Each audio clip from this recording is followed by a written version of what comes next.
E aí, seus capitalistas malvadões? Gabriel Pelissaro na área, bora pra mais um vídeo. E esse vídeo, até mesmo você que não gosta tanto de criptos vai curtir, porque eu vou trazer alguns outros fundamentos.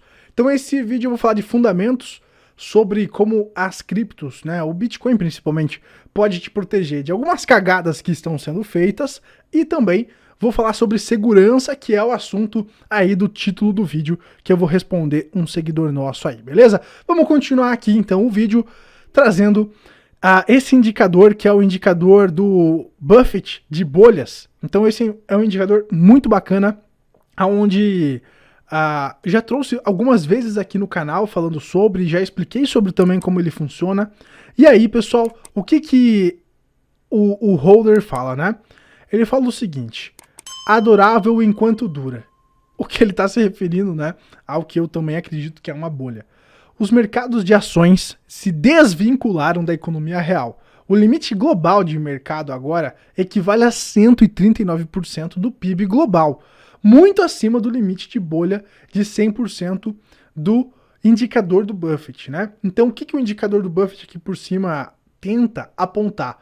Ele tenta apontar o crescimento real da economia, se baseando, por exemplo, pelo PIB, e ele compara, claro, com o crescimento ali dos mercados especulativos, como das bolsas, né, pessoal? E o que nós estamos vendo agora? Nós estamos vendo aqui um descolamento do crescimento da economia real e um grande crescimento, né, daí das bolsas, dos mercados especulativos, certo?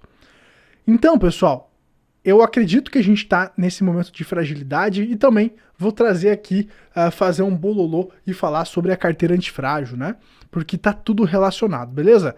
Aqui eu trago outro indicador que aponta o seguinte, né? E eu acredito que é isso aqui que vocês estão vendo na tela que está gerando isso aqui, que é basicamente o seguinte: quando as pessoas dizem que a Espanha, a Itália, tem muito espaço fiscal para os rendimentos ali baixos, né? Para os juros baixos.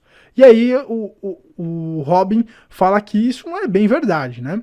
Então, o único comprador de dívida governamental em ambos os lugares, no caso aqui que a gente já referiu, é justamente o Banco Central Europeu, que você está vendo aí na tela, então, em azul, né? Aqui nesse indicador em azul. Então, os investidores privados estão se afastando aí de comprar esses títulos, pessoal. O que pode indicar, então, uma queda aí na confiança desses títulos, né? Então, quem está mantendo essa farra toda é justamente os bancos centrais. A gente vê isso acontecendo nos Estados Unidos também. Então, o que acontece na Europa é um fenômeno muito parecido com o que vem acontecendo nos Estados Unidos, né? Então, eu acredito que essa maluquice que estão fazendo aqui, né, é justamente o que está gerando essa onda especulativa, essa grande bolha, né? Mas e aí, Gabriel, o que tem a ver tudo isso com as criptos? É porque aqui no canal eu falo muito sobre a questão de você se proteger justamente disso aqui. A minha ideia é, claro, que você enriqueça, proteja o seu capital. É isso que eu estou buscando para mim e eu compartilho isso com vocês, certo? E aí, então a minha ideia é justamente se proteger dessa grande bolha aqui. Então, por isso que eu já fiz um vídeo falando que eu vendi minhas ações e eu só continuo especulando no mercado de criptos, porque eu acredito que o meu risco-retorno é muito melhor no mercado de criptos do que no mercado de ações. Eu vou ganhar muito mais no mercado de criptos que no mercado de ações. E o meu risco de perda ali é muito parecido, porque eu entendo do que eu estou fazendo. Então, vamos lá. Aqui, pessoal, eu tenho essa postagem que eu fiz hoje lá no Instagram, aonde eu vou linkar agora com o que eu falei justamente da inflação e dessa expansão monetária que vem acontecendo aí por conta dos bancos centrais. Então a gente sabe, né, quem que é o inimigo aí, certo? Eles estão tentando consertar algo, estão tentando, mas estão criando outro problema, né? Então qual que seria a solução? É você deixar a crise acontecer no momento que ela tem que acontecer, porque crise é uma correção do mercado. E aí você aproveita as oportunidades e tudo mais, tem gente que vai perder, tem gente que vai ganhar, quem se prepara ganha, quem não se prepara perde, né? E aí, deixa o movimento acontecer, ele vai ser muito menor do que você tentar ficar tapando o sol com a peneira, porque essa bolha tá ficando cada vez maior e o estouro vai ser muito grande, pode levar, quem sabe, a um reset, ninguém sabe. Então vamos lá, então na corrida pela inflação, a gente vê aqui o dólar, o real, o euro, enfim, várias moedas fiduciárias correndo ali pela inflação, na corrida pela inflação, ou seja, se depreciando. Nos últimos 2 vídeos, principalmente, eu falei muito sobre isso. Inclusive, no último vídeo aqui do canal, eu expliquei sobre o efeito Cantillon. Se você não assistiu, assiste lá aqui o último vídeo do canal, que tá muito bacana, para você entender justamente esse efeito da inflação e quem é mais prejudicado pela inflação. E aí, você vê um carinha maluco aqui apontado pro outro lado, ou seja, pelo lado que não é pela inflação. E aí, esse cara é o Bitcoin, e por isso que eu falo tanto do Bitcoin aqui no canal, tá? Mas, Gabriel, por que você tá falando isso hoje? É porque um seguidor nosso aqui mandou aqui no meu Instagram, mandou um direct, mandou essa matéria, e aí ele escreveu o seguinte, ele escreveu, essa é a segurança do Bitcoin? E aí mandou vários pontinhos de interrogação e aquelas carinhas assim, ó. Tipo, tô pensando, né? Tô pensando. Você tá querendo me engambelar, Gabriel? Você tá querendo me engambelar? Por que você fala de Bitcoin se ele não é seguro? Olha só, criptomoedas foram roubadas, né? Então a gente vai explicar isso aí, você vai ver que não tem nada a ver, né? Então, essa é a segurança do Bitcoin. Continuo com o velho e querido ouro, sempre físico. Abraço, né? Então ele me mandou isso aí do nada e eu me senti até um pouco provocado aí para fazer esse vídeo aí para vocês. Então, vamos lá, pessoal. A primeira coisa aqui que a gente tem que analisar é, foi o Bitcoin que foi hackeado? Né? Então a gente tem que aprender a fazer pergunta para não falar bobeira, né? Então, qual que é a primeira coisa que eu vou analisar aqui? Foi o Bitcoin que foi hackeado? Ele me falou que foi, mas daí eu vou ler a matéria, vamos ler, né? Então, está em espanhol aqui, CNN está em espanhol. Então vamos lá. 600 milhões de dólares perdidos. O maior roubo de criptomoedas da história. Então o título não está falando de Bitcoin, mas está falando de criptos. E aí está falando então aí de um suposto hacker aí, né? Um hacker que então roubou essas criptos. E aí a gente vai ler a matéria, certo? Então o hacker rouba 600 milhões em criptomoedas de uma grande plataforma financeira descentralizada, que é o que? A Poly Network. Ah, tá. Então vamos colocar os pontos nos is aqui, meu amigo, aí que mandou essa matéria, né, questionando a segurança do Bitcoin. Então quem foi hackeado não foi o protocolo, a rede do Bitcoin. A rede do Bitcoin está íntegra, até o momento nunca foi hackeada, nunca conseguiram e não foi por falta de tentativa, né? E ele é tão robusta justamente pela prova de trabalho, né? Então você precisa de uma potência computacional muito grande para conseguir fazer algum tipo de estrago por lá. Então acaba que é inviável, né? Acaba que é inviável você hackear o Bitcoin, por isso que ele é tão seguro, né? Mas claro, toda tecnologia tem suas vulnerabilidades. Então, quem foi hackeado nessa história não foi o Bitcoin, foi a Poly Network, que é uma outra plataforma que não tem nada a ver com o Bitcoin. E aqui, pessoal, essa história é muito interessante, né? Porque aqui eu trouxe outra matéria falando sobre justamente a plataforma Poly Network, que deu uma recompensa aí de 500 mil dólares para o hacker que hackeou a plataforma. Aí as pessoas, como assim os caras estão pagando o hacker?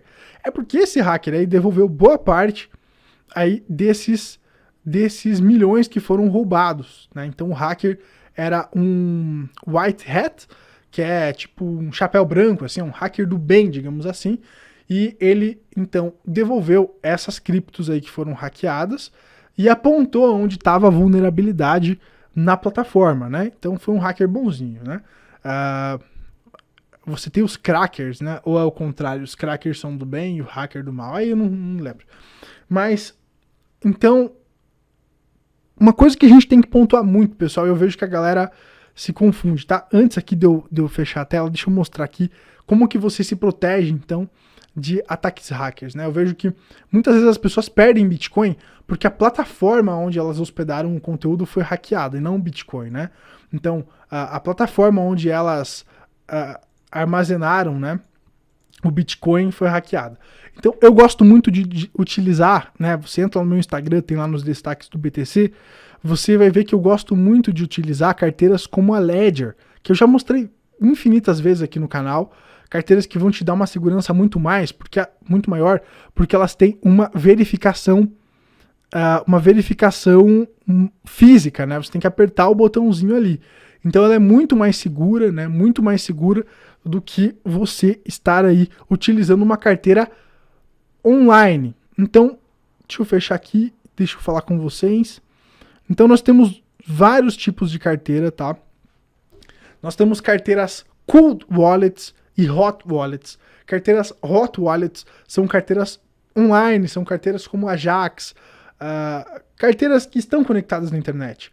E claro que quando algo está conectado na internet, a probabilidade dele sofrer algum tipo de ataque ou algo assim é muito maior. Por isso que eu falo, né, quando eu falo da Coinext, se quer comprar criptomoedas com segurança, Coinext, link aqui na descrição, você compra, negocia suas criptos.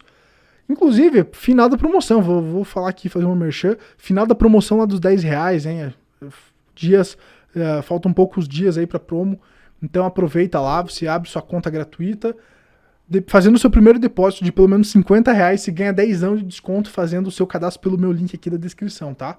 Então, se você quer negociar criptos com segurança, Coinext, link da descrição, só que você não guarda suas criptos na Coinext. Você guarda, por exemplo, numa carteira como a Ledger, como a Trezor, né? Ou você pode baixar a própria carteira oficial mesmo e instalar no PC, mas eu acho muito complicado de fazer isso. Por isso que eu prefiro as hard wallets, como a que eu mostrei para vocês e tá lá no meu fixado do Instagram. Então, qual que é a grande sacada? Você não vai deixar o seu Bitcoin na corretora. Pelo menos se você tem uma grande quantidade, né? Porque não que ela não seja confiável, mas é que o seu risco aumenta. Agora, quando você deixa numa carteira, por exemplo, que precisa de uma confirmação física ou está desconectada da internet, a sua segurança é maior.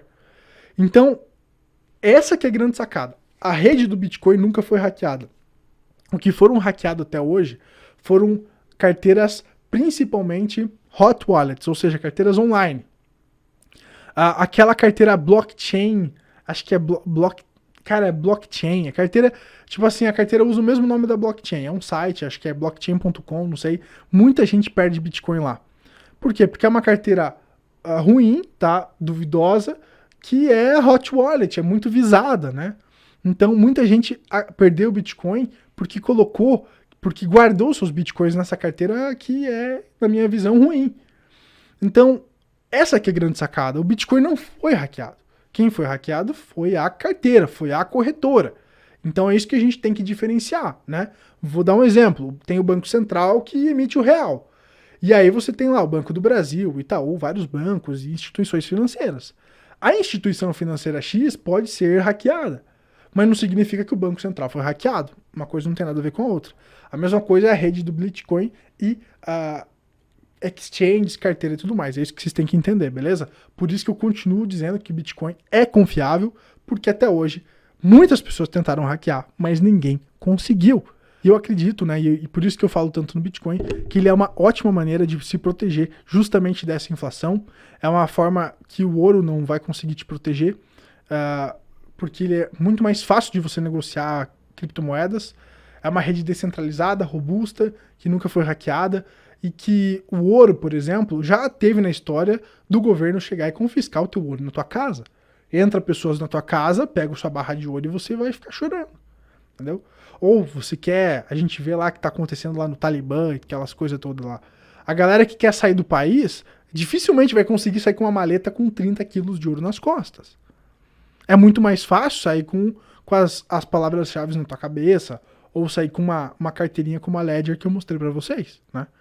Então, é muito mais fácil de você transportar valor com as criptomoedas e elas não estão sob controle, por exemplo, de uma organização como os bancos centrais, que vem justamente depreciando as próprias moedas e acabando com o seu poder de compra. Então, esse que é o verdadeiro fundamento do Bitcoin, né? Agora, você tem que ter responsabilidade de como você vai armazenar ele. Agora, isso não substitui o ouro também aí dentro do seu portfólio. Dentro de uma estratégia de carteira antifrágil, que eu já falei várias vezes aqui no canal, cabe o ouro, cabe os metais, inclusive aí há 1 ou 2 vídeos atrás eu falei sobre isso, né? Expliquei sobre o efeito Cantillon no último vídeo, assiste, se você não assistiu, porque você está perdendo dinheiro se você não assistiu, porque você ainda não entendeu como a inflação beneficia alguns, mas ferra outros, então esteja do lado que é beneficiado, né? Então, expliquei sobre o efeito Cantillon, então você tem que buscar formas de se proteger disso. Por isso que eu trago esses vídeos, não é para ser o profeta do apocalipse, mas é para que você entenda e se proteja desse movimento aí, que eu acredito que vai gerar um crash e também vai gerar muita depreciação aí do câmbio. Quem sabe a gente possa aí entrar numa estagflação, o que seria bem ruim, né? Que é uma estagnação econômica com inflação. Então é justamente isso que eu busco, né? Analisar e buscar me antecipar e me prevenir. A inflação, já falei mais de um ano atrás e está acontecendo. Quem se antecipou, quem comprou prata, quem comprou ouro, quem comprou criptos há um tempo atrás, quando a gente falava, se deu bem, se protegeu, né? Hoje eu já vejo que, por exemplo, eu vendi minhas ações e estou reduzindo o risco, estou colocando mais a Selic, porque eu já ganhei grana com a renda variável e vendo o movimento macro eu busco me resguardar desses riscos, né? Mas continuo correndo risco. Então essa que é a grande sacada. A carteira antifrágil, ela vai buscar te prevenir de riscos desnecessários. Então você não vai ter tudo 100% em Bitcoin e nem tudo 100% em ouro. Você vai fazer uma diversificação para buscar e reduzir os seus riscos. Para mim, não faz sentido ter ações. Então eu coloquei esse risco nas criptos. Para mim, o potencial de valorização das criptos é muito maior, né? O potencial de ganho e retorno, risco-retorno, é muito melhor nas criptos do que nas ações. Então, é uma análise individual que cada um vai saber o que vai fazer, né? Mas quando você entende dos fundamentos das criptos, aí você começa a entender por que eu gosto tanto dessas paradinhas aí. Beleza, meus queridos? Então por hoje é isso. Se você gostou, deixa seu like, se inscreve no canal. Nos vemos na próxima. Até a próxima aí. Tchau, tchau.